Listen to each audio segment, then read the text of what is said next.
Hi guys, ito ang tinatawag na sambal fan dito sa Taiwan, ang traditional nilang pagkain with mung bean, thread noodles at seaweeds at ang steamed cabbage nila at dried radish. Ang sarap nito guys, binubuo ito ng mga roasted Peking duck at saka roasted chicken. Ayan guys, ang sarap. Ang paborito ko ditong ino-order din guys, yung sahog na parang lechon. Ang kanilang crispy lechon. Ayan guys, sa taas. Yan lang ang aking order guys, kaya patay na naman ang cholesterol. But as usual, kailangan kumain lang ng tama.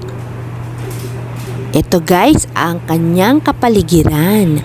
Simpleng-simple para sa mabilis na lunch or dinner dito sa Taiwan. At ito rin ay binubuo ng kanilang soup na ang sarap-sarap guys. Malasa yan guys. Ang daming sahog. Pwede ka na nga mang-ulam dyan. O diba?